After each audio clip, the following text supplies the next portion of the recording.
Sorry about that. We had a power failure here. I was able to reconnect.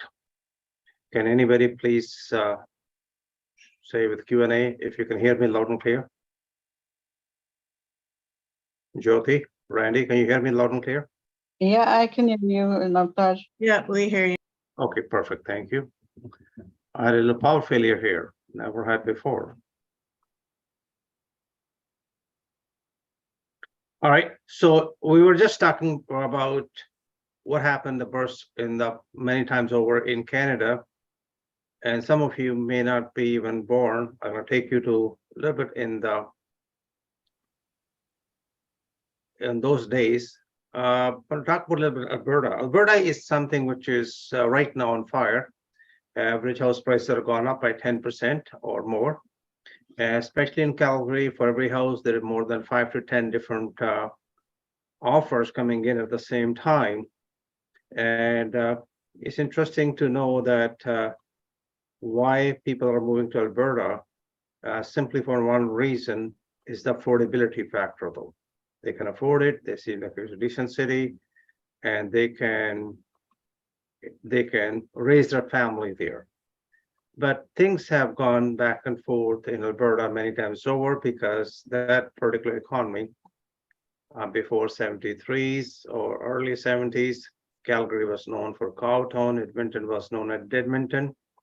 But once they have oil and we had a war between Egypt and Israel, things changed. And 83, overnight, I believe it's March or April of 1983, we lost 128,000 jobs in Alberta in the oil sector, oil patch and gas. And those cities were becoming like a ghost towns. People want to say, you can buy the whole street for $2. And this is the term came in, is called zombie foreclosures. Some of you may not be familiar with the zombie. When we talk about zombie, it was funny that people will not understand what zombie is. Zombie foreclosures means only one thing. That means that you could simply give your keys to the bank, and that's about it. And that's the only province in Canada where there is still non-recourse mortgages, especially residential, though. That's the only province, though. But again, right now, there's a big gold rush to Alberta. While we are having a great time here, they were suffering or they were going through a very difficult time while we were enjoying a humongous boom in all the provinces, especially in BC and Ontario. Things are pretty tight when it comes to Canadian real estate, affordability, and so on. We'll discuss all that in a few minutes. But I just thought, and on the other hand, in 1981, when there was a issue, the interest rate for first mortgages were about 22% for first mortgages. So there are a few lessons we learned, and right now, most of the speculators who have invested with only in mind to flip upon pre-construction upon completion, or people who have spread themselves a little too thin, too far, those people are in big trouble. I hate to say that, but at the same time, about 62% Canadians who have mortgage are facing the same music. They're cutting down everything. And now we also have something most of you may or may not be familiar with, is called negative amortization. Does anybody know what negative amortization is? It's interesting to know that once we talk about negative amortization, it changes everything around us at the same time. And people don't realize it, that when you have a mortgage, especially on a residential property, things can be very difficult and can be very painful. And this thing has gone through. So let's get going, and we're going to be discussing all those different issues as we go along.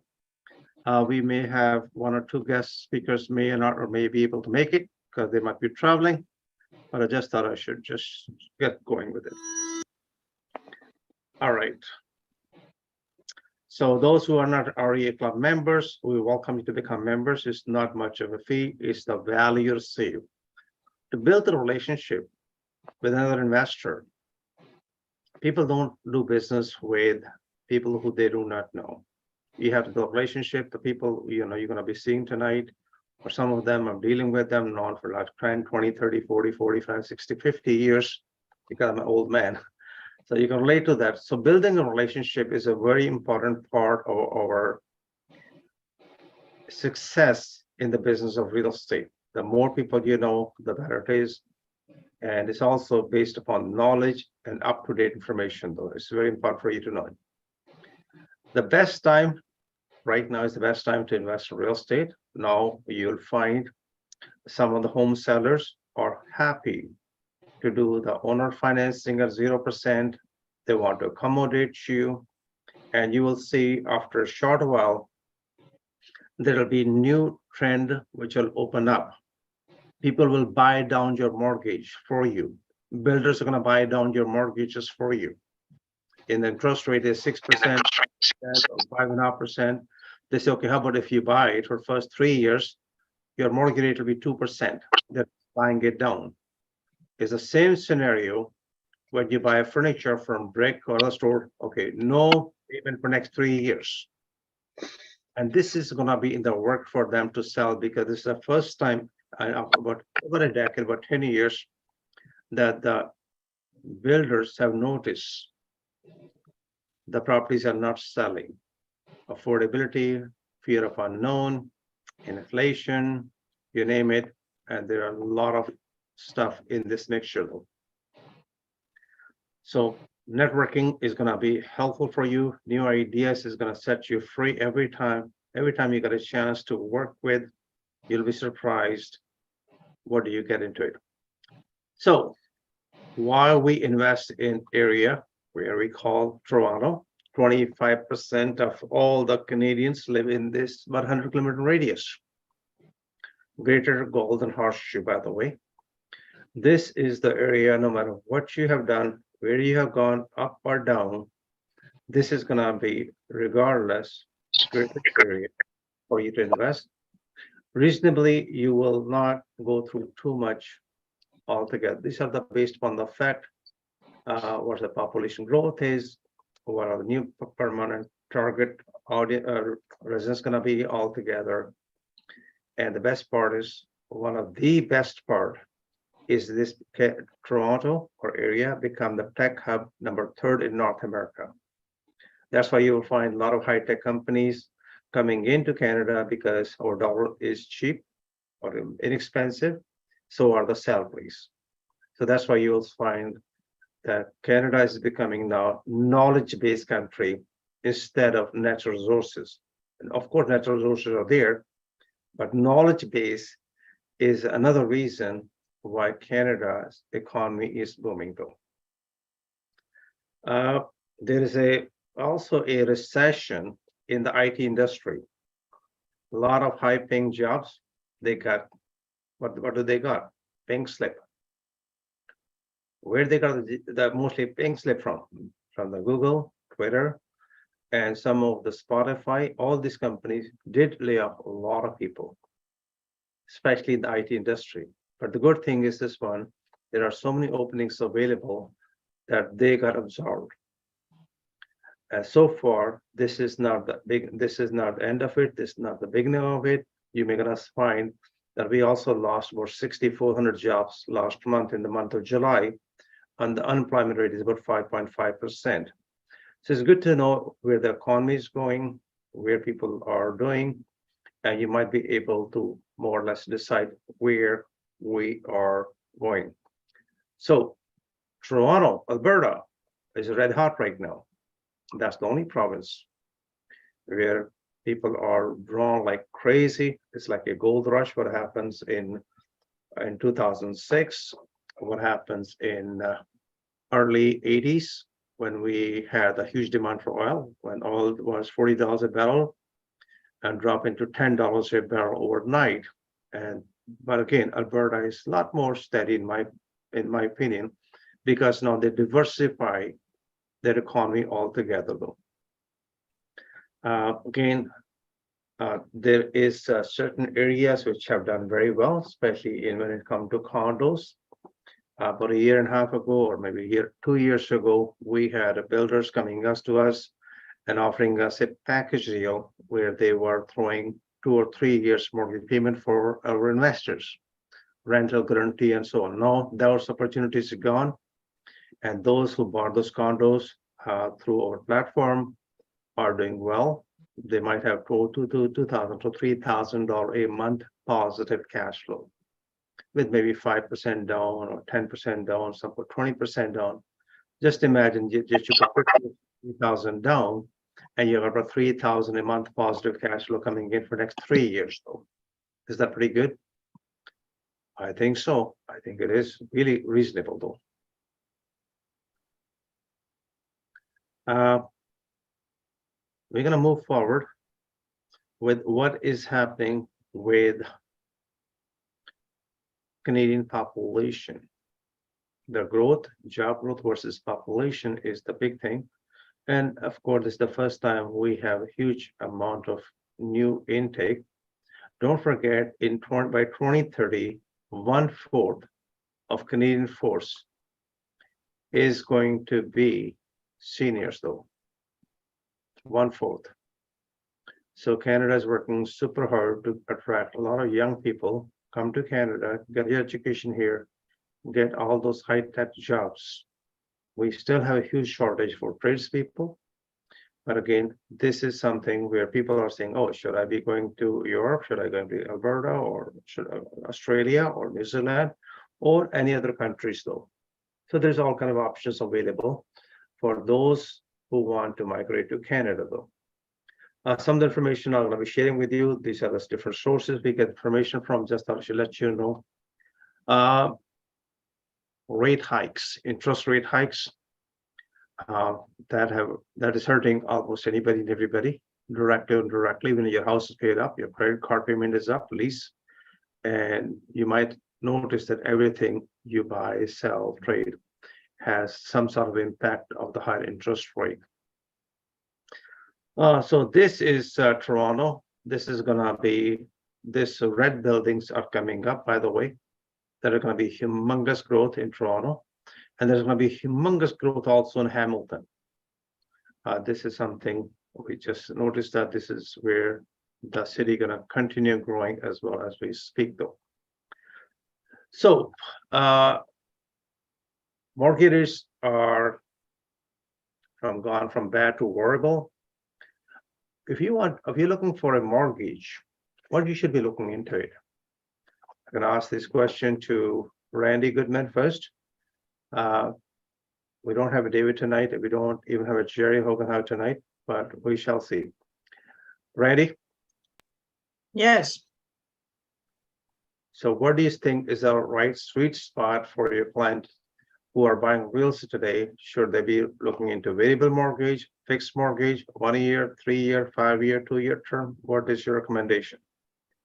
Well, I am not a mortgage broker, so, take it all to heart, lightly, but double check with your mortgage brokers or reach out to David Grossman. But I think that, they're saying that maybe they're not going to keep increasing the interest rate. So if we know they're increasing, then you want to lock in as low as possible. But when they're not going to increase, if they're not going to, then I would talk to my mortgage broker, but you might take a chance on variable depending on if you get a better rate or not. So I would definitely speak to them and see which one is going to give you the better rate, if they believe that the mortgage rates will go up again, or if they're going to start coming down in the next year or two, or are they going to stay level? I'm thinking they'll probably stay level, but of course, I'm not an expert. I'm not a mortgage broker, so don't take it to heart. No, I understand that as a realtor, one of the top realtor yourself. I'm sure you deal directly with the clientele and people may be asking a question. Hey, you're a real estate expert. What do you suggest? What do you recommend? And everybody have opinion.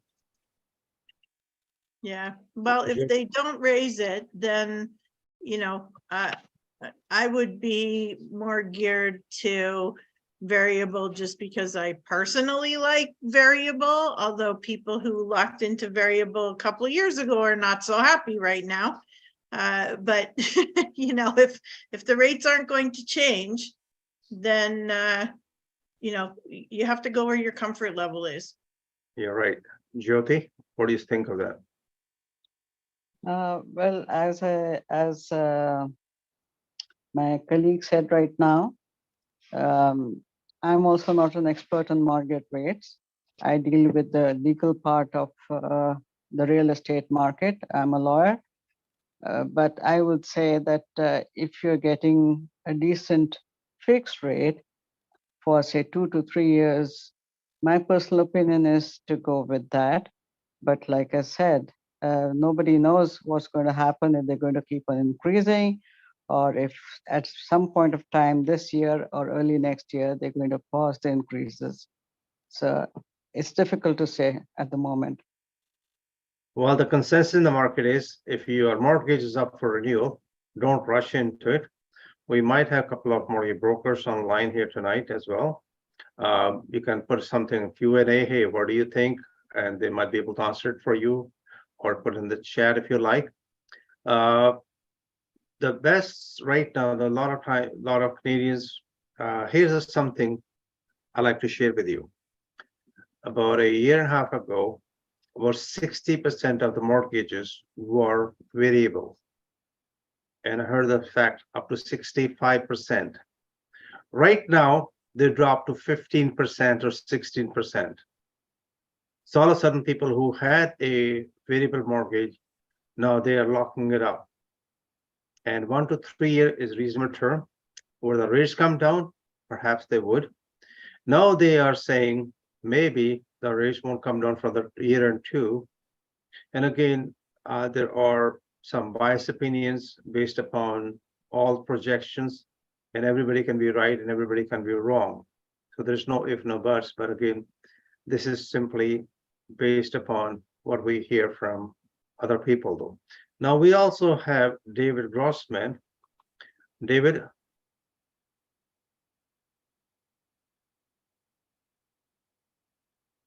Say David. David Grossman, are you there, sir? Oh, Yeah, I'm here. Can you hear me? Yes, we can hear you. So we need Yeah, your sorry. help here. I just got in literally like 10 seconds ago. So I wanted to get in earlier, but my phone completely died.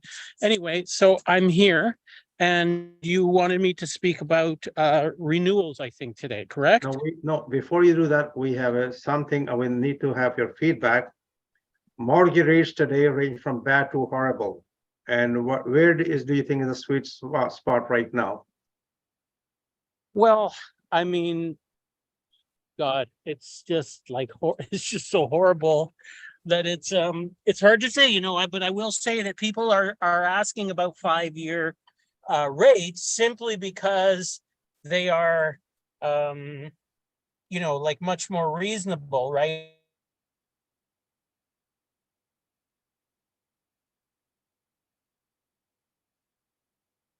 Oh, I'm back. Sorry, can you hear me? yeah, we can hear you now. Sorry. Yeah, sorry. I got booted out for some reason, but anyway, I'm back in now. So people are asking about 5-year rates now, simply because they're the lowest of what's available. And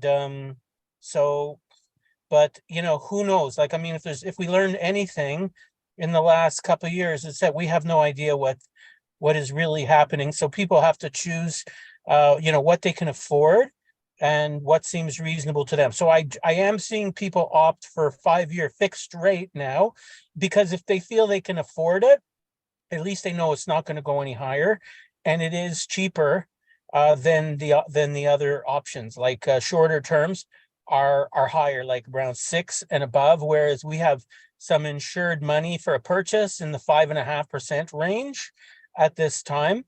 And you know, if you've got the stomach for it, you can go variable too, and you'll pay a higher rate, but you're going to be the first to benefit when it starts coming down. Right. All right, we're gonna leave it like this, and I'm gonna continue with this thing, and you might be the. Here is a scenario. The sweet spot, in my opinion, is 3 years fixed rate. And this is more popular, but again, this is simply an opinion. Some people are saying 1 year mortgage make more sense, which might be helpful. But again, this is something between you and your mortgage broker and your comfort level. This is where you draw the line. Hey, should I be doing 1 year, 2 year, or 5 year, whatever you decide. Make sure you have a expert opinion before you renew that though. So what is happening to the Canadians? They're losing sleep, inflation, high interest rates, gas prices, you name it. And I would say majority of the Canadians are really feeling poorer day by day. And the rents are not either cheap. So people are really doing things. It's horrible to see some young family sleeping under a bridge, have still full-time job, sleeping under a bridge. And that is something we are. So this is something recently a survey done about Canadians feeling the impact of high interest rates. And they are in trouble, only $200 away from it. Sad, but very painful, but the truth though. Here is something some of you might have seen about it. I sent some information about the average house price might have dropped in certain GTA area up to $100,000. So this is one of the example, just one of the odd one, by the way, does not justify, just an example. This piece of property was bought for $510,2017, got sold in April 2022 for $900,000, and after 1 year they sold it for $800,000 by losing by $100,000. Again, these could be circumstances or what the reasons are, but just thought I should share with you before we speak something else. This is something we talked about last time too, that a lot of Canadians who are hoping to speculate and keep hoping to make more money. Some of them who are holding for the short-term basis, they'll close a deal, hoping to flip it. They are feeling the pain of it, especially one of those condos where it used to be called Trump Towers on Bay Street in Adelaide. They bought it for $2.1 million in 2021. They tried to sell for 2.5. Right now, I believe it was listed for 1.5. And the person who might be selling it may gonna have a loss of about $1 million or so. So this is when you're playing speculation game only, things can go backward and backfire you. So today we're gonna introduce our special, my sister, my little sister, I call Randy Goodman. She's an international best-selling author, publisher about 10 times. And she's also an event producer and one of the top-notch real estate broker in Canada. Randy, are you there? I am. Thank you so much for having me, my brother. I wouldn't call you my big brother. You're my All brother. I'll call you my younger sister, 16 plus. Love it. Love it. I'm 17 plus with 50-year, experience. Love it. Okay, awesome. Well, happy to be here, everybody. So I'll just give you a market update this month. So on the residential side in the GTA, home sales are up 7.8%. New listings are up 11.5% and home prices are up 4.2%. So they were up year over year from July 2022 to 2023. And it shows that we're adjusting to higher interest rates. So people are adjusting. July sales were trending lower than June this year, but new listings were up. The demand is high for housing with the population coming in. Month over month, the average selling price only went down 0.7% from June to July, and new listings are down 2% from June to July. On the commercial side, which I don't normally talk about, but there's a lot of people in commercial here, so I'm going to mention it. There's a 20% decrease in rentals in the first quarter of 2023 compared to the first quarter of 2022. The price per square foot was basically the same for industrial space, but retail space rate was about 25% lower than it was in the first quarter of 2022. Total commercial sales were down in the first quarter of 2023 by almost half of what it was in the first quarter of 2022. So we're seeing, you know, some leveling off, some up and down. So the market's constantly changing. And then on the selling side, I have a gorgeous four-season property on the water in the Kawarthas and a gorgeous house in Thornhill. They put over $450,000 into it, which may be sold tonight, and absolutely gorgeous property. So, but if you're interested in listing, selling, buying, investing, commercial, residential, or you just have questions, please feel free to reach out to me. My phone numbers are there on the screen. Love to chat with you and answer any questions you guys have. Thank you, Navtaj, for having me. All right, thank you, Randy. Appreciate that, my friend. And we're gonna move forward and see what else is there now. So here is another little one for most of you, and some of you heard about it today, or some of you got the news a couple of days ago. And this question is more directly to David Grossman. Are the Canadian fixed mortgages going to go up, further up? Because the bond yields are hitting high. David?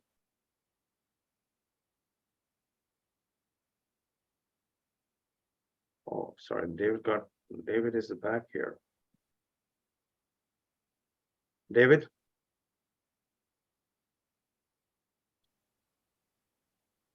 Okay, can you hear me now? Yes, we can hear you now. Okay, yeah, sorry, I had to go out and come back.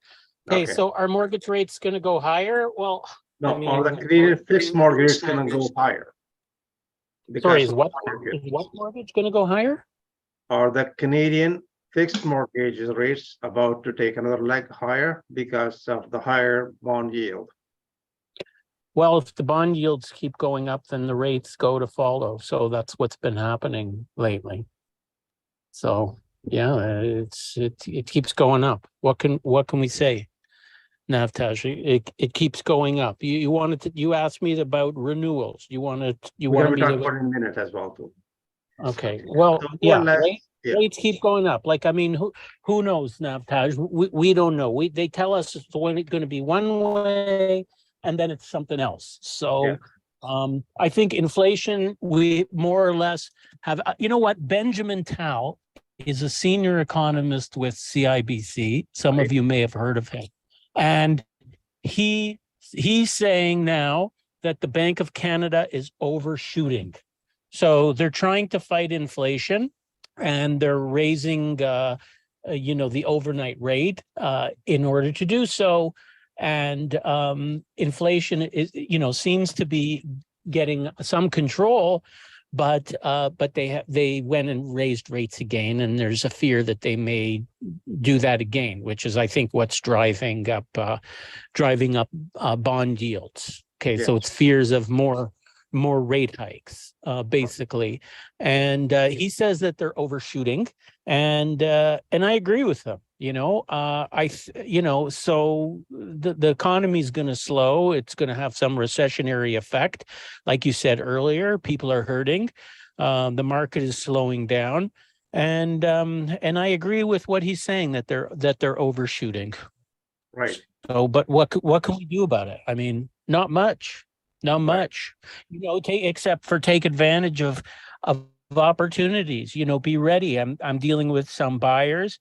They are not deterred, especially now out of a property. They're consistently looking for opportunities and be ready to strike. So that's what you can do, is you can get your affairs in order, get a line of credit in place, get pre-qualified, and when you see an opportunity, you'll be ready to strike. That's about the only thing you can do. Right, okay. Now here is the question for you tonight. By the way, this is David Grossman. He's a MBA, has been a great friend or brother from another mother, we call him. He's the gentleman who helped me to set up the whole networking club in 2005. So tonight, the question for him, what is the golden rule for mortgage renewals in Canada? What is the real golden rule? Okay. All right. So the first golden rule of mortgage lending, and I don't know if you've heard this one, Navtaj, or some of your loyal listeners. The first golden rule is he who has the money makes the rules. He who's got he who has the gold makes the rules. So whenever you're dealing with a lender and they ask for one more document, I mean, if you think they're full of baloney, that's one thing. But if they need to be comfortable and satisfied with the loan and they ask for some additional documents, they do have the right to do so. In most mortgage commitments, it'll say that, the lender can ask for more information. So if they see something that they have questions about, you need to do whatever you can. You can't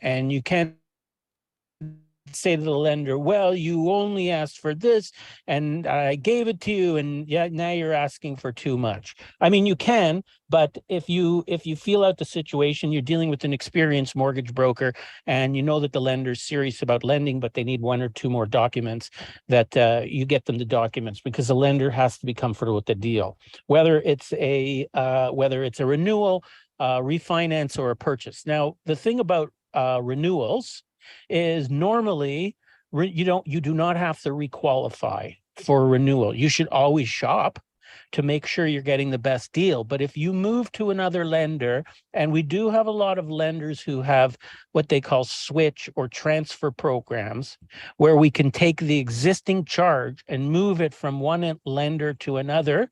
And a lot of times the new lender will cover the lender fee, or sorry, the legal fee, I should say. And sometimes an appraisal too, but you will have to provide documents all over again. You will have to qualify. So if you're in a difficult situation and you may have trouble qualifying for that mortgage again, just as long as you make all your payments on time, from my experience, you can be relatively certain you will get a renewal offer. Shop it, make sure you're getting a good deal. But again, if you're going to have trouble qualifying it, you may be better off just staying with the lender. So that's the first thing. Okay. Excellent. Okay. Now, in addition to that, I did a little further research when you asked me to look into this topic. And what's interesting is that more mortgage renewals are coming due than ever before. The reason is because less people are refinancing. Less people are unless they're desperate and they really need to take out equity, because if they've got a lower rate, why are they going to go and turn around and get a new mortgage rate of 6 or 6.5 or whatever it is, if they can avoid it? So there's more renewals happening than ever, and you could look into. We do have a lender that has a switch program where you could go over to from one lender to another and get a line of credit added as well. And that will give you some room if you need it for cash flow, or if you want to look for opportunities. So when your mortgage comes for renewal, it's a good time to look and shop and see what else is out there. But just remember, you're going to have to qualify all over again, which you usually do not have to do if if you're with an existing lender and you've been paying on time, normally you do not have to requalify over again.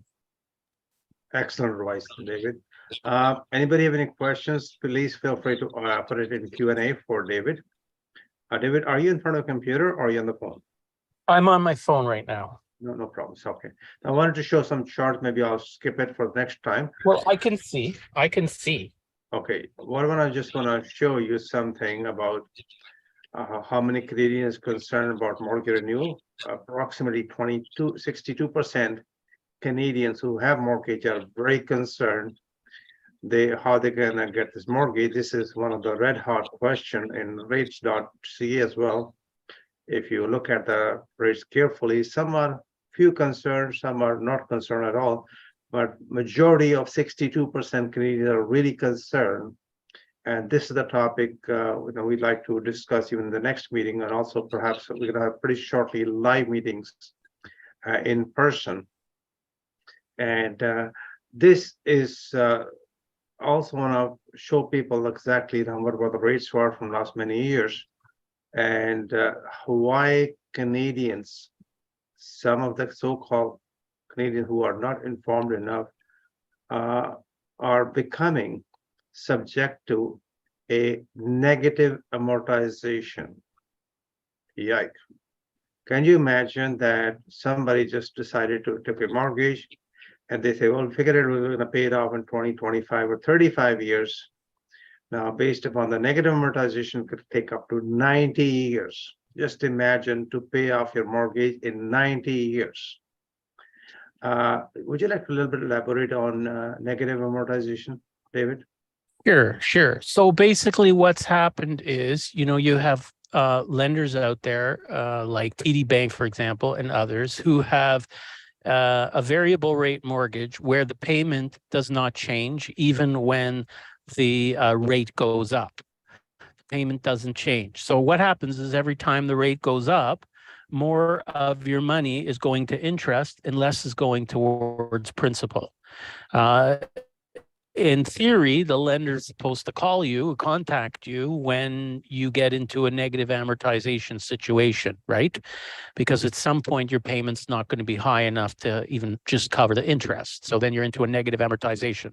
So for people who are under a lot of stress, my understanding is that, some of the lenders are allowing allowing the borrowers to go into a negative amortization situation. I don't know how prevalent that is, but certainly you have people who are running on either very high amortizations or they're not paying down their mortgage at all because the banks are trying to avoid a crisis and a massive number of defaults. So they're kind of letting it go for now. In some cases. And so, as far as negative amortization, look, if you've got extra money, you can go to that lender, today or tomorrow morning and call them and increase your payment. And I'm certain they'll be happy to move you back into a more normal sort of amortization. But if you don't do that because you're tight, and then your mortgage comes up for renewal, at that point, they're going to want to bring you back into a normal amortization. When they do that, and you're now at a much higher rate, you're going to have a major payment shock, right? And even if you're not in a negative amortization, but you have a mortgage at 2.5% or 3%, or even 3.5%, and your mortgage comes up for renewal, and now it's at 6 or 6.5%, you're going to have a massive increase in your payment. And that is why you have such a high percentage of Canadians that are very stressed about their mortgage. Well, here is a little example I have on a mortgage, which is let's say $500,000 mortgage and current rate of 5.8%. And if we look at this mortgage payment and what they're going to look like if they have 25-year amortization, 30 years, 60 years, 70 years, 80 years, 90 years, and how much interest they're going to pay. On a 90 years, about 2.1 million interest on top of 500,000. Yikes. If it was typical 25 years, you're looking at 450,000, which is pretty reasonable. And now some of Canadians, homeowners, I will say, I will not call them investors, or average Canadian homeowner does not know exactly. All they care about, what can I afford? And they do not realize the cost of renting this money could be 375% for 90-year amortization. My intention was simply one thing, only one thing, to bring the attention tonight to all the investors here tonight.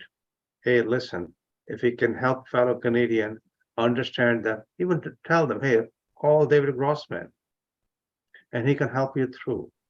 You don't need 30 years, 60 years, 90 years amortization. And don't believe it's hard-earned money. First, when you get the paycheck, they take 50% out from your paycheck, the taxes. By the time you bring home, and the bank is waiting for you. Hey, what's my share? Are you going to give me 30% or 40% of your paycheck to me every month? By the way, it doesn't cover any principal. You're paying interest only. Yike.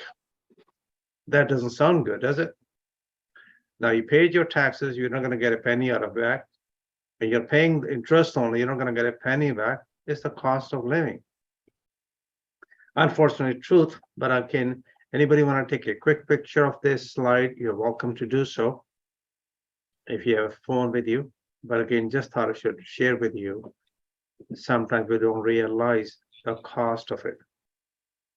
People who are lowering down the mortgage payments, they have to understand that the principal amount or the interest might be added up on your principal. You are not buying down or paying off your mortgage. You're adding up more debt on your mortgage, though. That's why it become 90 years. Just thought I should share with you. Thank you so much, David. Appreciate that, my friend. Thank And you very much, Navtaj. we're going to move back to our friend here. We're going to talk to a real estate lawyer, Jyoti Chaudhary. She is one of the most brilliant brain. Some of you might happen to meet her in person. We did, a couple of us were at her place, I believe last weekend or so. It was. I'm just getting off. Sure. Thanks, David. Appreciate that. So Jyoti is specialized in real estate. She have degrees from UK, Canada, and India. And Jyoti is all yours tonight, my friend. Thank you, Navtaj. I wanted to talk a little bit about the effect of these rising mortgage rates on assignment sales. What is happening is that people have booked pre-construction condos maybe 2 years ago or even 3 years ago or a year ago, and they wanted to make a quick buck. But the problem is that they're having financial issues in the sense that they feel that they will not be able to close the condo.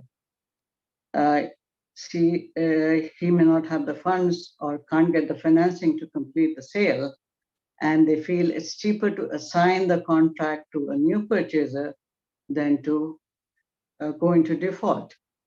While that may be true, there are other considerations to take in mind. I mean, it's good to assign and make some profit, but do consider the fact that if the assignee or the purchaser does not come through and does not close the transaction with the builder, then the builder is going to come after the assignor.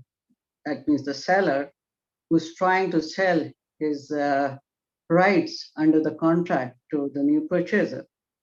And he will come after the assignor, and the assignor is obliged to close the transaction if the assignee does not close. Now, we know that assignment sales were common with speculative investors who bought pre-construction properties with really no intention of closing them. And in these cases, the investors were banking on quick price appreciation and they were eager to lock in a profit versus waiting for the original closing date. Now, in this scenario, with increasing mortgage rates, assignment sales are happening more. And like I said, one has to be prepared even after the agreement of purchase sale assigned to the seller, to the purchaser, the builder can come after the original purchaser. The important thing to note is that it is a firm agreement of purchase and sale, and it is a binding contract which each side is expected to fulfill on its terms. And when a buyer cannot or does not complete an agreement without cause, the buyer will be responsible for making the seller whole, which means that the seller is entitled to be put in the same position as the seller would have been had the buyer completed the transaction as scheduled. So it's not just the deposit, it's all the related costs which are incurred by the builder or the seller, such as the legal cost, the carrying cost, the moving or accommodation cost, etc., which the assignor can be sued for, or the person, the purchaser, can be sued for if he does not close the transaction.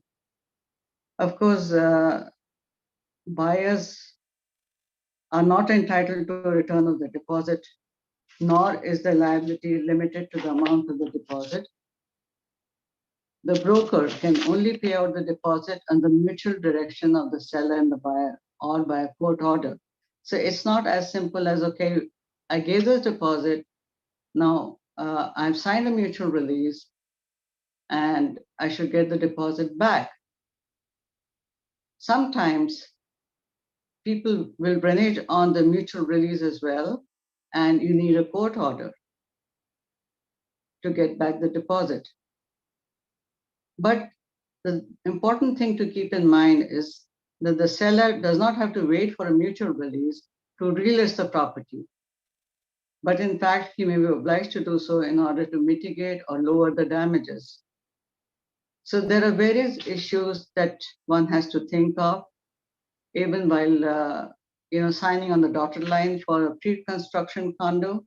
It is not as simple as, okay, I bought it for this much money, I'm going to sell it for a profit, and I've sold it already on an assignment and I'm no longer responsible. That's not the case. We're still responsible if the purchaser does not close the deal with the builder. So in these times when things are so uncertain, everything has fallen into a state of uncertainty, and you've got to be careful with anything and everything, which includes assignment sales. And assignment sales can happen whether the new buyer is, whether the seller is a builder, or even with resale or pre-construction or any type of property. So that is my bit about mortgage rates and its effects on assignment sales and pre-construction condos. Thank you, Jyoti. You got 2 questions in the Q&A if you would like to answer that. While Sure. you look at the questions, right now, a lot of people who have bought the property for pre-construction, they would like to assign, some value have dropped by 100 to 100,000. We have few cases on the table where somebody bought a townhouse for 1.4, and the same builder is selling the similar townhouses with much better, more, I would say, improvements in it for 1.2, which is 200,000 or less than what they paid for it. And now appraisals are coming a lot less. Appraisals they bought for 1.4, appraisals coming for 1.2, and there's a shortfall. And this is where we've noticed that there are new players came in the market.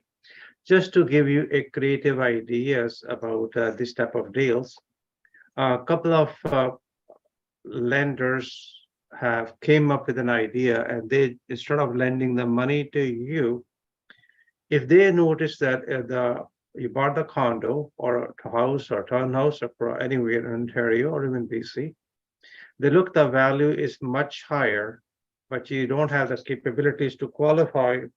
So what they are offering you is a joint venture or fractional ownership. They want you to pay 5% down or 10% down, and they will come up with the rest 10% down as well for you, so that you're qualified, and they expect you to hold on to the property for 3 to 5 years, and they like to get their money back. There's no payments on that, but they like to share the profit with you. This may not be suitable for a lot of people, but at the same time, it might be suitable for certain investors who got themselves in a pickle and they do not know where to get out. They got themselves in a trouble, and now they don't qualify. Even their personal payment on the principal residence, on the HELOC payment, credit card payments, car payment, loan payment, rental properties are leaving them high and dry, and they're running big time negative cash flow. So a lot of small landlords who just bought the properties or who do not know exactly what they're doing, now they are becoming distressed property sellers. They do not know exactly what the stress test is all about, and that causing grief. So back to your questions, Jyoti. The two questions asked by George Thomas. He's one, I do believe George is the gentleman who is a top-notch realtor. And now we've got 2 or 3 questions here. Is there indemnify clause in it though? In the assignment sale, Yes. indemnifying whom? Indemnify okay, how sometimes people work as follows. Let's say Mr. A bought a property from a builder and they assign the deal to a C and say, listen, by assigning it, you cannot come after me. And builders don't like that clause. Builders like to keep as many people as responsible in case anything happened. The builder will say, okay, you use my assignment clause that you can assign the deal to somebody else, but in case they don't close, you're responsible for it. And on the other hand, when we investors introduce our assignment clause, more or less it protects us altogether. So George, if you like, maybe you'd like to rephrase that question, Oscar?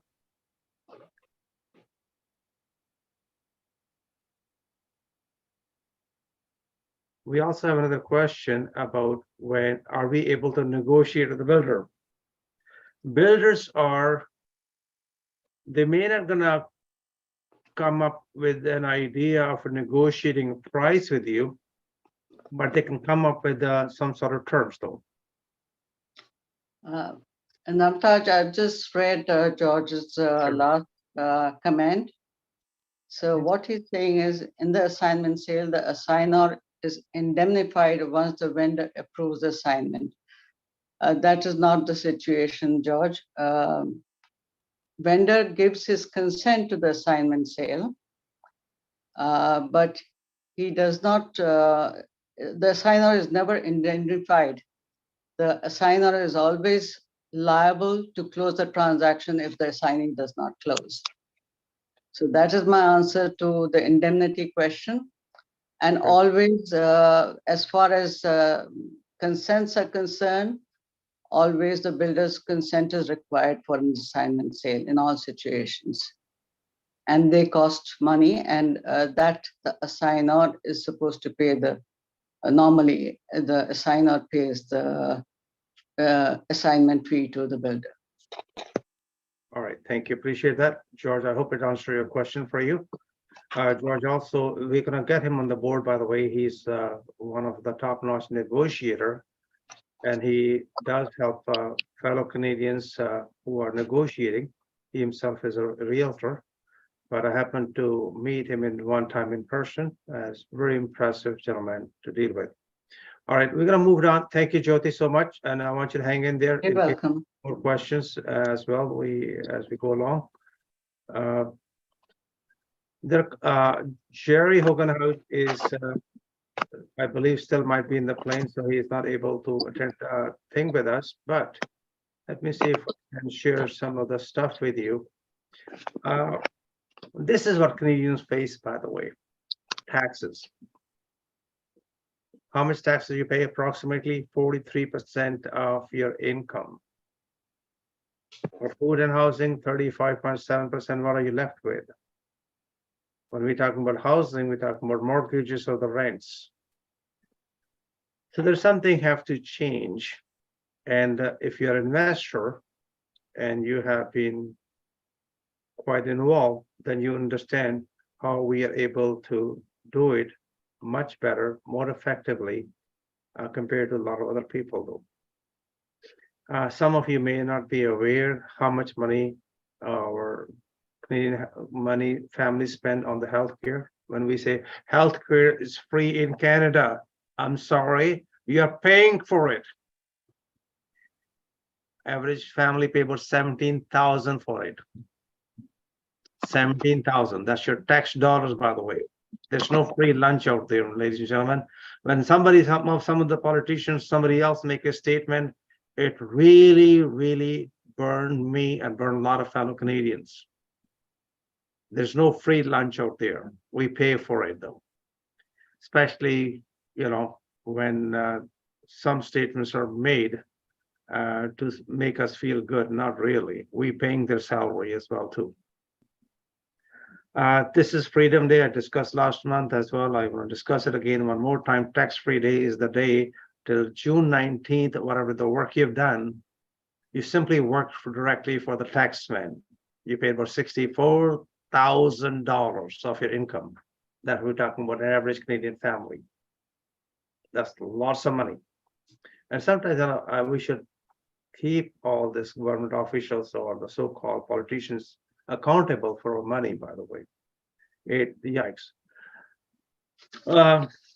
This is something else we talk about all across Canada, how much high income earners pay.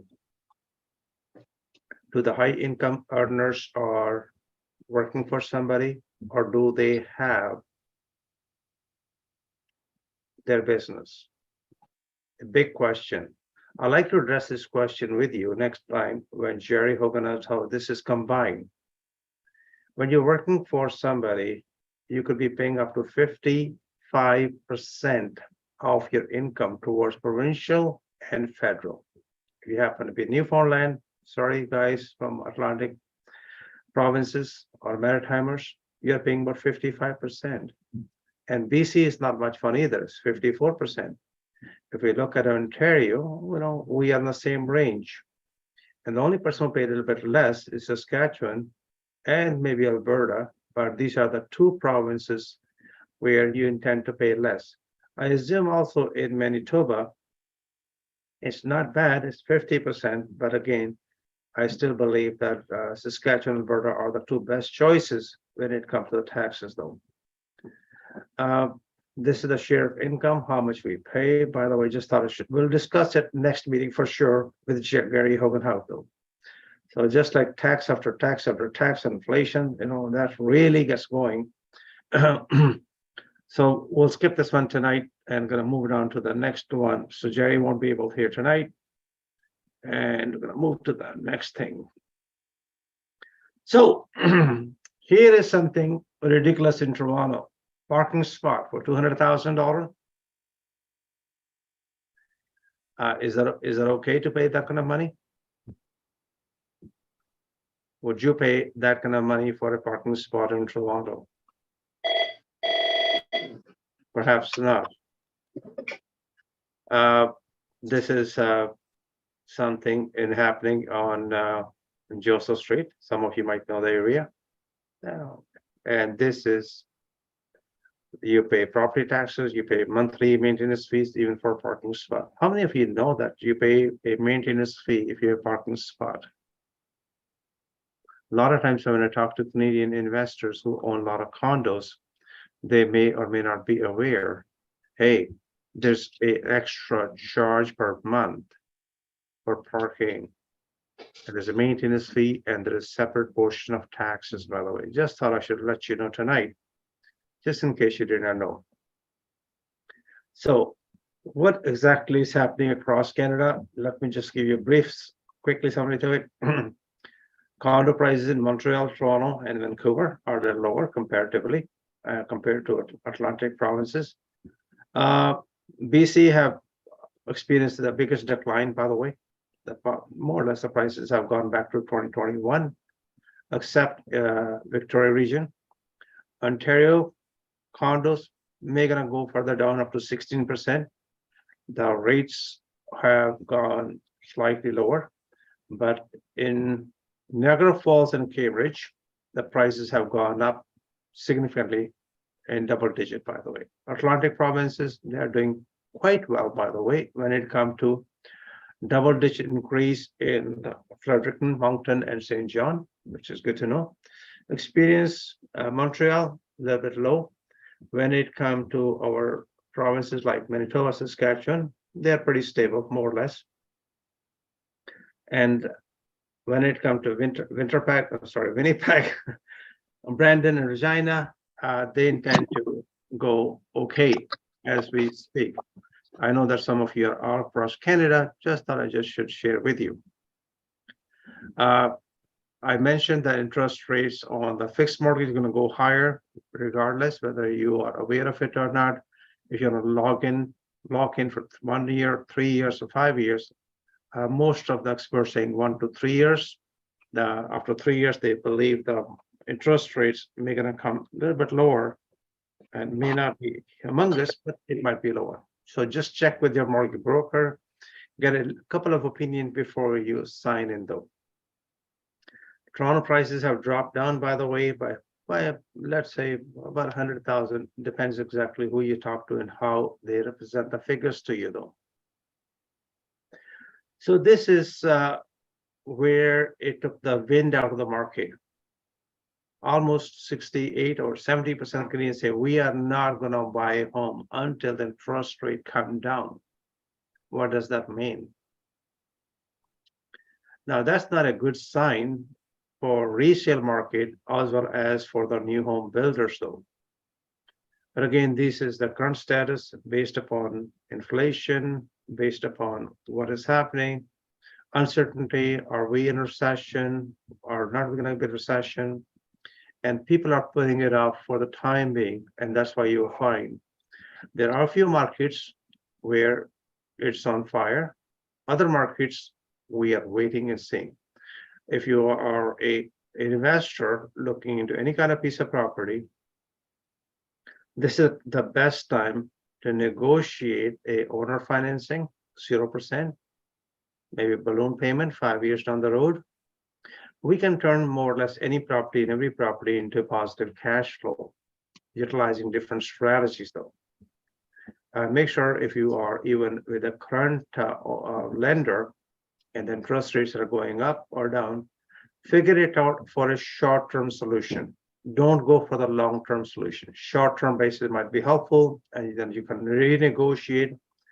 I do believe the interest rate is going to come down, and the worst scenario, it could be 2026 or late 2025. The best scenario could be next year at this time. Again, nothing is carved in the stone based upon the current economic conditions all around the globe. This is not Canada's problem. This is a global phenomenon. We should be aware of it though. So former Bank of Canada, David Dodge, some of you know him very well, and he believes that interest rates will remain high till 2025 because he feels that the inflation target to reach 2% is not going to be that easy. People are spending a lot more money. The unemployment rate is still very low, and they are not seeing the end of it until 2025. Again, this is about the opinion. This does not mean it's good to know what other people are thinking who have the same job with the current Canada Governor, Bank of Canada. So this is something we might have noticed that builders are dropping their prices slightly lower to attract more buyers. And I noticed that a lot of condos are bought by owners to live in compared to investors or speculators, which is kind of a good news. At one time, which say 35 to 60% were owned by investors or speculators based strictly upon speculation purposes though. So what builders are doing is they're trying to come up with a better idea, throwing away car, interest rate, no maintenance fees. They're absorbing whatever they can to get you in the door. So if you are looking into any condos, especially in downtown core or around the GTA area, check it out. Make sure you have reasonable good realtor who work with the new builders, and you might be able to strike a reasonably good deal. Condos are a little bit on the cool side for the time being, but how long they're gonna cool, not sure. This is a new way of living. People are, lifestyle is different. We have different names for it, but I will not say tonight, but I'll definitely share with you next time though. The sales are down quite a bit from last 10 years. Definitely, if you look at the first quarter and second quarter, these reports come from different sources, by the way, more or less they're fact-based. But again, what does that mean to us? Opportunity to buy. If you're looking to buy something, there might be a lot of options available for you. There's more inventory available, whether you're buying a brand new one or somebody who's giving you assignment sale. As a matter of fact, there are opportunities out there where people are saying, take over my deposit. I put 150,000. Can you take over? I don't want even a single cent. We have a few situations where the condos do not make sense with the current mortgage rates because they give you some $200,000 discount. It could put you in a negative cash flow, which you do not want to go into it. So be aware of opportunities. Make sure the numbers work for you before you go. We lost about 6,400 jobs. Unemployment rate is 5.5%. More or less, some of these jobs we are losing are more or less in construction because construction has slowed down quite a bit. But again, it's going to bounce back. It's just a matter of time only. Once we get adjusted, construction jobs are honestly are pretty high paying jobs, which I do believe going to come back. It's temporary setback for the time being though. So Calgary is red hot, by the way. Those who are buying it in Calgary or around the area in Calgary or even Alberta, more or less to say, there are multiple offers. You look at it, and more or less, I would say 5 to 6 offers on typical well-priced property is quite there. There are some areas in Calgary which are a lot less desirable. They are in the northeast. But even then, they are having multiple offers, by the way. They're a little cheaper side, pretty close to airport. But again, Calgary is red hot as we speak, though. This is opened up 1st of August, by the way. This is a big, huge casino, about a $1 billion investment. This was in the work for a couple of years now, and this is going to change. Across from this big casino, Woodbine Racetrack, there's a shopping center, which is Woodbine Mall, which is up for sale under power sale. And now there is a huge transition going on. Some of you live in the east end of the city, Pickering Town Center. Now they have a proposal to put 7,700 condos on that particular shopping center. And that is going to become a new hub because of the GO station, new condos. There's going to be a lot of transition for the next couple of years. Shopping centers and office towers are converting into residential properties all across Canada. If you come across any shopping center or you feel reasonable, or there's office towers, some of you may not, maybe underestimating your ability. Some of these projects, when you're converting from an office to a single family home or condo or an apartment, you might be eligible for some sort of a grant, which can be pretty substantial. It can come from CMHC, it can come from the province or the city or the region. So be aware of it, but there are some opportunities out there. So this thing is going towards more entertainment, and Toronto needs a casino, and people are opposing to it, but I do believe casinos intend to bring huge revenue, but bring some headache at the same time, though. But it's a beautiful place, by the way. This is Scarborough. LRT coming in. Last 12 years, we heard that. This is gonna be from, this is gonna be the Scarborough area from Birchmount, sorry, Victoria Park all the way to Birchmount. This is a brand new building gonna come up in a short period of time. If you happen to be in that area, about 800 meters in radius from these LRT stations, your property might be gonna see a huge amount of appreciation. Some of you have experienced it. Some of you are going to experience a lot higher. And if you happen to be an investor who is doing the land assembly, a perfect opportunity for you. If you happen to be in the area, again, this is all more or less on the main street, up to 300 to 400 meters away. And this is an opportunity of lifetime. This is from infrastructure changes, though. Again, these are proposed only. Some of them are under construction. They're not that many under construction right now, but most of these buildings I'm showing you in this one are under construction, by the way. Some of you might have seen this before, but now question is, hey, the bigger houses have a lot less property taxes compared to smaller houses. Why is that? What's have to do with the lot size, or what exactly how this thing works? Now, this is gonna come as shock to you that single family homes, depending upon the use of the utilities, heat, hydro, water, sewers, and other municipal services they have to provide, your taxes, property taxes are based upon that. And sometimes you may gonna find a bigger house, much bigger washrooms in it, and they are taxed a lot less. Again, it's all about the service industry, how the city is going to provide all the services and what are the costs are. Most of you may know that I'm a super fan of fireplaces, by the way. If you have 4 fireplaces, you get a tax break. No fireplace, you pay up. Is it a good idea to have fireplace? I think so. And that's my personal opinion, by the way.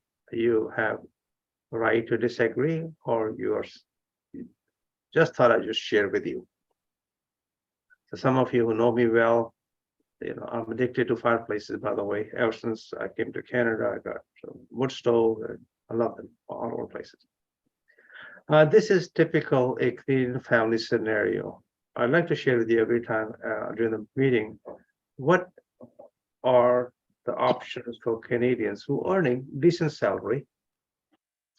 What happened to the mortgage payments now? What can they come up with it? How much money they're left with? How much money they have for the food?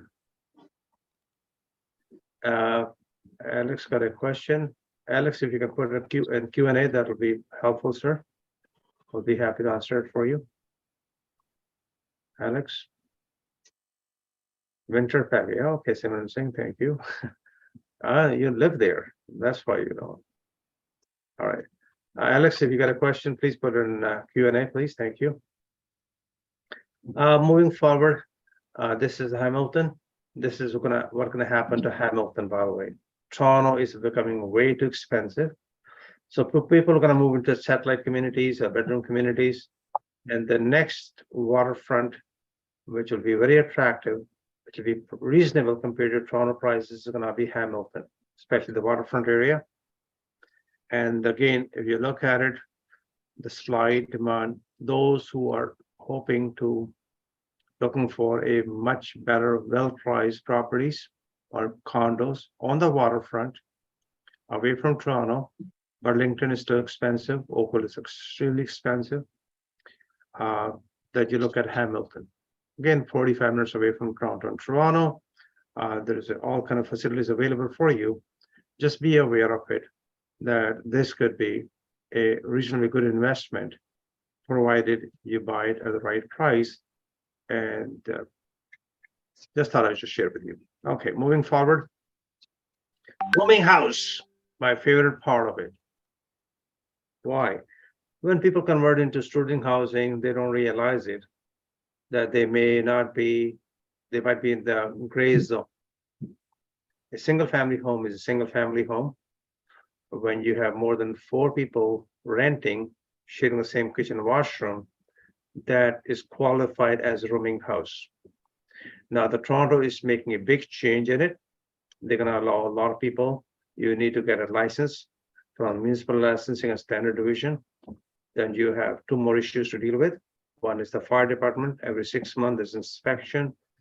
And there might be some other issue with the health and make sure everything is okay.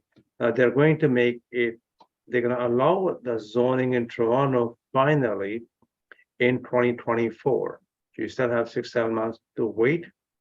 And then you might be able to, you may gonna see a lot of Toronto homes are turned into rooming house. There'll be Airbnb, could be something a little bit more. Any house which has more than 4 tenants who are sharing the kitchen and washroom facilities is known as rooming house. And Toronto properties can have positive cash flow? Yes, they can be. If you do it correctly, we will discuss it next time. How about the hybrid tenancy work? Majority of investors have same thing they're doing for years and years out. They rent the place unfurnished. They collect the rent once in a month. They are missing all the major aspect of it. They're leaving all the good stuff on the table, and they need to get some help from experienced investors, or attend an apprenticeship program, or have a coach, so that you could have positive cash flow. Investors who are in trouble because negative cash flow are in trouble, quite a bit of them. So you may gonna find from time to time that deals comes on the table. Right now, the money is not, the money is, the cash flow becomes a problem, refinancing becomes a problem, the rents does not justify it, they may not have other source of incomes. And now we have a lot of deals coming up. It's not coming from the banks, by the way, they're coming from the private lenders or so-called mortgage investment corporations and so on. So there is a big, I want to be careful with my wording. There is a huge amount of investors who are hurting the most right now. And the best way to get these deals, either you get a fairly super discounted deals, or you can join in as a fractional ownership, which is one of the best strategy, in my opinion, to get into any deal. And you might be able to have a tax shelter. So be aware of it. When I say tax shelter, you need to talk to your CPA, have a CRA before you jump into the strategy. You could be owning a lot of real estate with a very minimum investment of your own. The mortgage delinquencies are up. People are missing payments. Yes, it is up. But again, there are some restrictive rules, especially from the banks. But when it comes to private mortgages, different ballgame. Rent increase in 2024 is not that huge, by the way, compared to the inflation, but they're setting it up at 2.5%. Some of you who have rental properties should definitely look into that ahead of the time. It's okay to be ahead of the time, pre-plan it. What will be your next plan of action? What are you doing with those properties, though? This is the number of Canadians who are defaulting. This is the latest information from the CRA, which is Canadian Banker Association. Those who want to know, this does not include all the banks, only chartered banks, by the way. And the highest rate of, again, default will be shocking to you that it is in Alberta it is Saskatchewan is number one, where you have a lot more opportunities. Second is Alberta. Third is Manitoba, by the way, where number fourth is Atlantic provinces. When it comes to Ontario, even because people do not have to be 90 days behind to trigger the power of sale. Each province, the mortgage acts are totally different. So be aware of it. But again, there are opportunities, especially in Saskatchewan and Alberta, as well as if you want to look into Atlantic provinces, maritime provinces, which is New Brunswick, Newfoundland, as well as Nova Scotia. Okay, moving forward. That's a national trend we're going to talk about. This is something we discuss from time to time. People who have HELOCs, you cannot default it. If your credit cards, Canadians are applying more credit cards than ever before. They're not applying for mortgages, by the way. And HELOC might be a quick solution for them, but it costs them a lot more money. So be aware of it, that in this HELOC default can trigger not power sale or foreclosure. It can trigger we call is civil enforcement, where your property can be sold under an auction. Again, from each different province, the laws are slightly different, but it's called civil enforcement. A lot of investors who regret buying condos or really want to dump in the market. This is something else we discussed earlier, that a lot of Canadians are forced to sell their properties simply because they were having a variable mortgages. Variable mortgages have gone through the roof, and they do not have much of a choice. And the unfortunate part of it, when you just read it carefully, the financial stress have increased by 300%. Yike. 300%. So some of these investors who did not have the stress test done are in deep water. This is going to be good news for those who live in Toronto. If you want to build a multiplex on your Toronto area, check with the city. Planning and zoning is their name. And your property might be eligible to build 4 units instead of 3 or 2. 3 is good. 4 is better. If you can build 8 or 12, why not? We had a guest speaker who who maybe it's 4 or 5 years ago, turned a single family home in Roncesvalles into 8 units. I was shocked how he got approval. His name was Bruno Lopez, who was the engineer behind it. Those who would like to hear him again, I would like to bring him in person. A brilliant gentleman.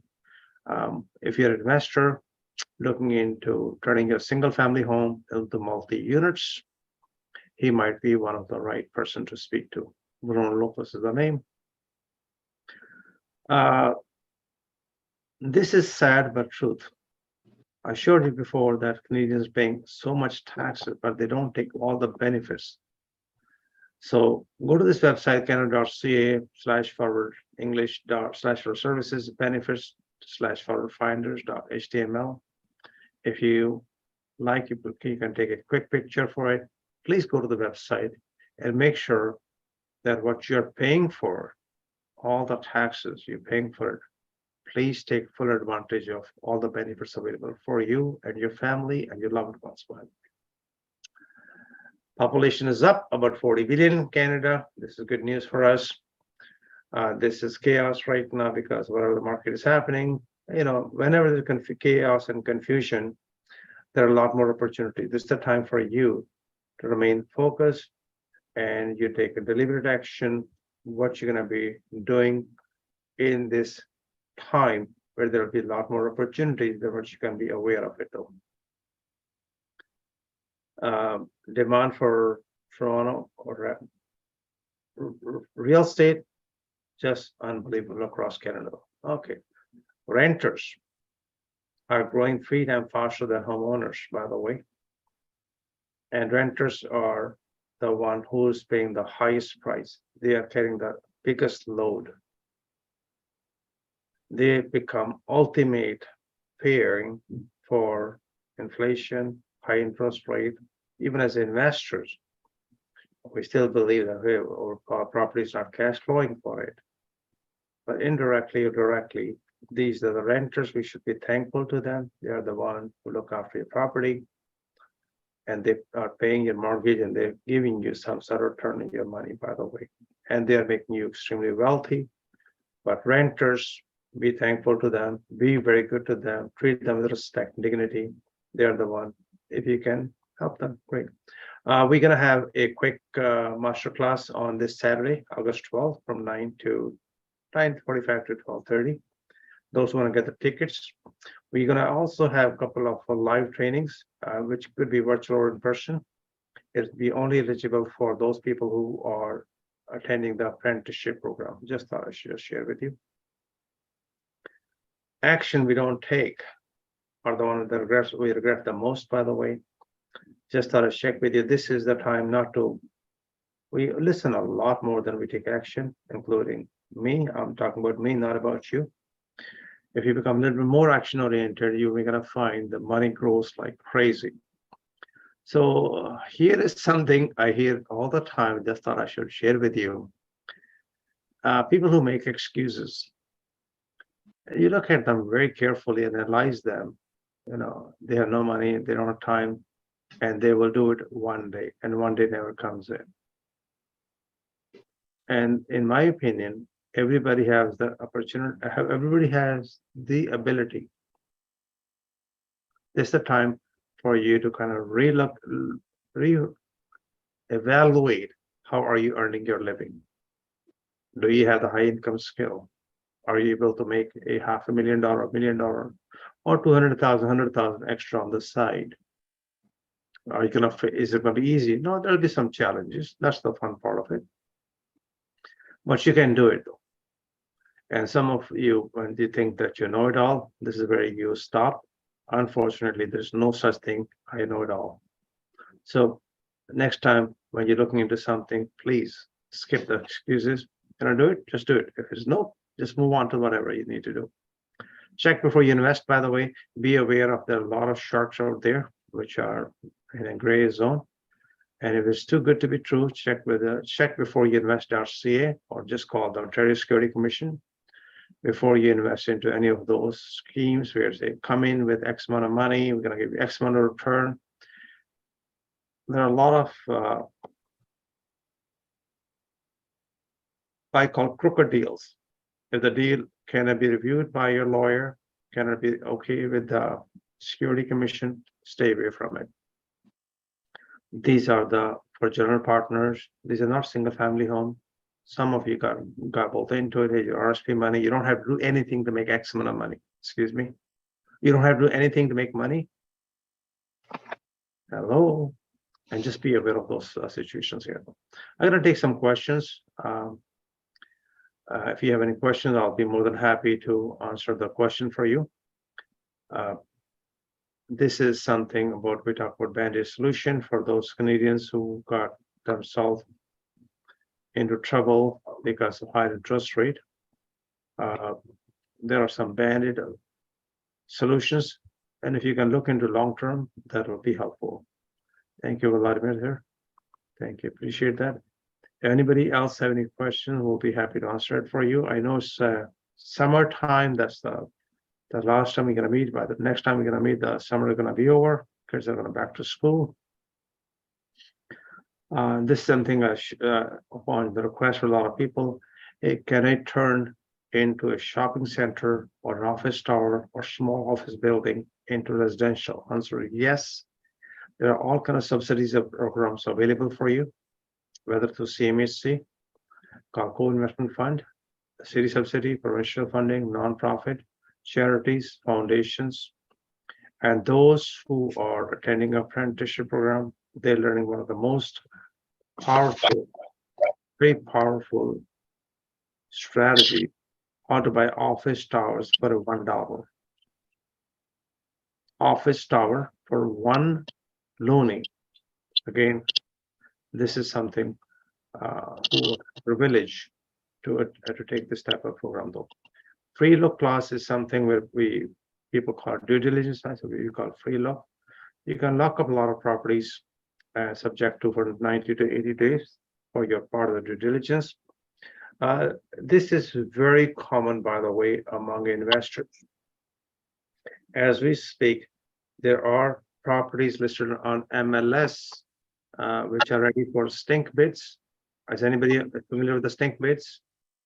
Any property in the market for 100 days, 90 days, 60 days in the market is subject to receive a stink bid from us, or stinky offer, you can call it. And that offer, you can have a free look clause in it, which will give you enough time to do your proper due diligence. Those who are interested in doing much bigger, better deals, there are all kind of opportunities available in developments, land assembly. Again, be aware of it. There are a lot more opportunities right now as we speak compared to any other time for the last 15 years or more. There is a new trend coming up, by the way. Builders have spoken out. Builders are saying, we are not doing any more pre-construction. What are they doing now? They think we're gonna sell after construction is complete. People who are speculating, making 10, 20, 30, 40% return on the money, builders are saying, hey, we are not making that kind of money. You just bought a condo, put 5% down or 10% down or deposit, and you're making a lot more money.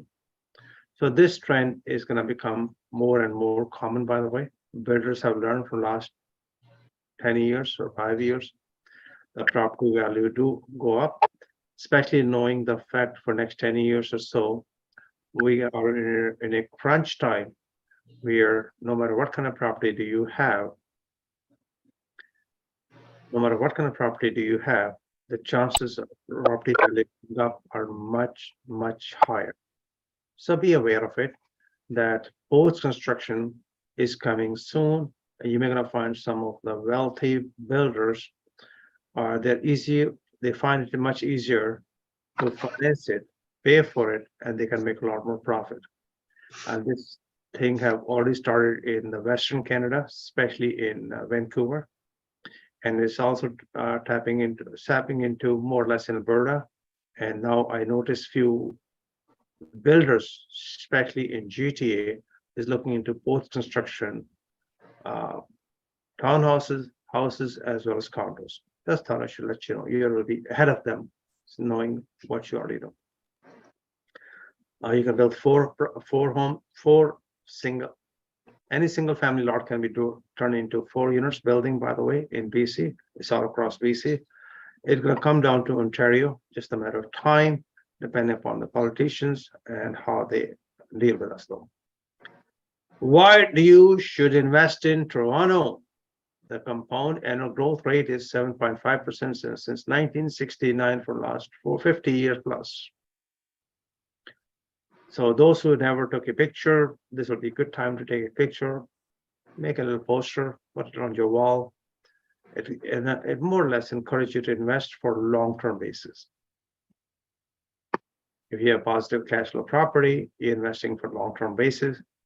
You look at the chart, look at back and forth, you will find, hey, the growth is there, but it has some ups and downs, but that's a roller coaster. but not for very long. Just thought should let you know. Interest rates in Canada, by the way, if you look at it very carefully, compared to 80s, and now the interest rates are much, much cheaper, by the way, much cheaper. Most of us who are in our baby boomers, we had average paid about 12 to 13% interest on our properties. And those who have been involved after 2006 or 2008, your average rate was 2 or 3%. So you had it so good for last 15 years though. And generation before you, they paid average, much higher interest rate compared to you. When I move on to the next one, $2 trillion are available for private investor money. By the way, this money is an RSP, TFSA, tap into it. You're gonna find a lot of people like to invest capital with you because they cannot invest anywhere else. Either they can put the money on GIC, which is paying reasonably 5% return. And if you put it in real estate, you might be able to get 6, 7%, but for the long-term basis though. Those who have some capital want to invest. There are a few superstars here. You can put in Q&A, hey, are you a superstar? Are you looking for some money? And you can speak to them and see what project they have. And if there is any project available, which is reasonable to you, sound like, hey, I like to invest my RSP money, TFSA, or my HELOC, or have some extra capital sitting around. I talked to one of the superstar, put in Q&A, hey, any superstar available? And you can exchange your phone number and have a private conversation. Make sure you have a advice from your independent lawyer and your CPA, and you are comfortable however you invest. Again, this is just a suggestion only in case you want to invest your capital. Those who have not bought the books, their price is up to $500 now. Every time we place this special offer, we get sold out very quickly. But again, if you want these books, just text us and make sure you have your copies of it though. So we are super active buying, some houses, as most of you know that.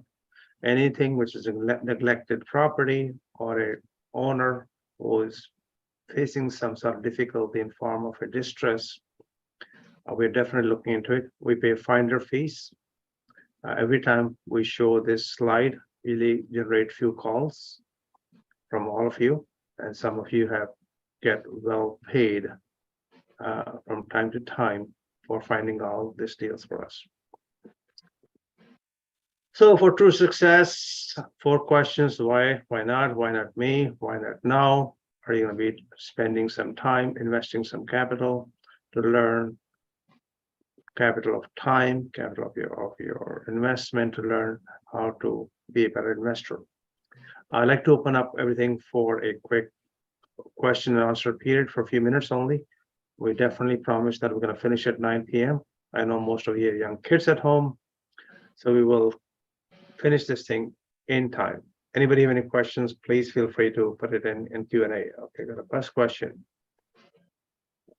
Thanks, was so insightful. Thank you. Appreciate that, sir. I was hoping for a question, Mr. Chetta, but it's all good. I'm sorry, Guneet, sorry. Miss Guneet, sorry. My apologies. I'm glad you're able to attend it. I'll see you on Saturday morning. Anybody have any questions? Please feel free to ask.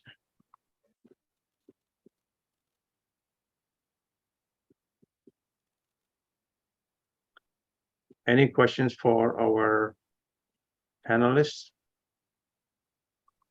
Anybody have any question for Randy? Randy Goodman? Or attorney or lawyer, real estate lawyer, Jyoti? Anybody have any question for her?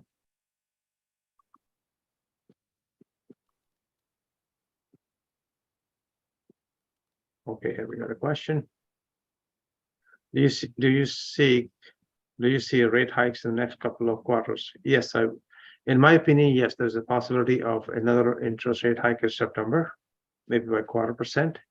Again, rate hikes does not have to be because of the Bank of Canada.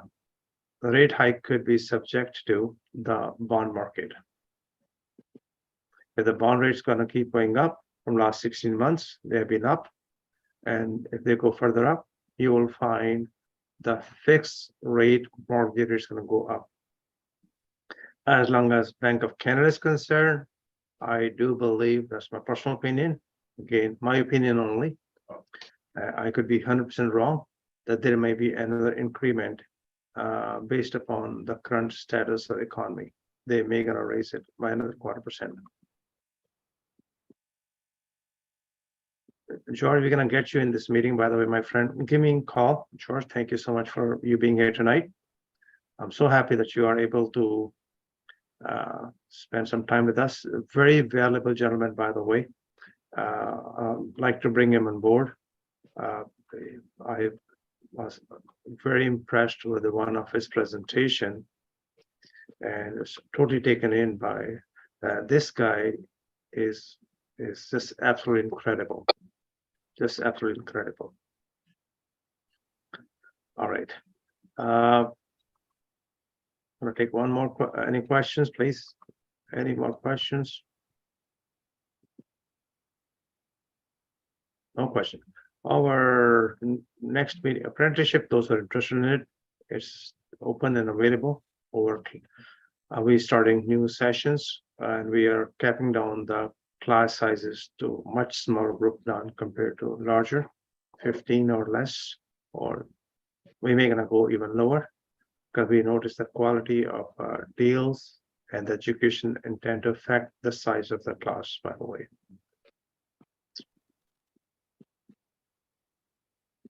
Masterclass is on Saturday. Those who have attended it, great. Those who have never attended, please just get in yourself and see, hey, what is this all about? How do you buy these legally discounted properties, foreclosures, auctions, and so on? It's quite a helpful session, by the way. Eyewitness trainings are coming soon. One is on 24th of August as well. So that is definitely reserved only and only for apprentices only, those who are attending the apprenticeship program though. Things are opening up a little bit more and you may gonna find that foreclosures, power sales, civil enforcements are gonna be more coming up in the funnel. Some super great hard deals available as well though.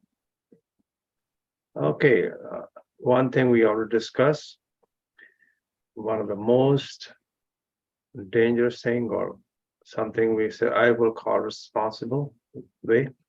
Make sure that you are paying your taxes in time, especially GST or HST. There could be a lien against you, which can put yourself in deep water. That is called a super priority lien. And it is come from directly from Canada Revenue Agency. If you owe money to the taxman, make sure you make some arrangement. Otherwise, what this thing is done, they can garnish your wages, freeze your bank account, and the worst scenario, they can seize all your assets and sell it in auction. So just be aware of it. And this is one of the lien you do not ever want to deal with it. We deal with it on quite often basis, and it is not very pleasant to have a super lien, I call it. Just be aware of it. Our next meeting will be in September. Possibly we would like to do is live meeting in person with have a Sunday brunch. If you guys are okay with it, please let us know. We are definitely opening up for September, October. At least we're gonna do one live event in person and have some, we will break the bread together, how that goes on. Any final questions from anybody before I wrap up? Any final question, please? If you find that this meetings are helpful, join the membership. Especially there's a lot more fun when we do it in person.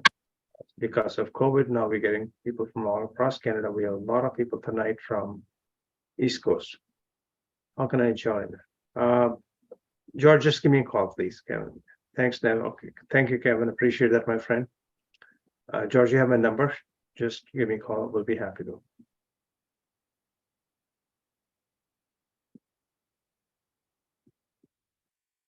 I guess we have no more questions. We'll wrap up. I want to sincerely thank everybody and enjoy this pleasant evening.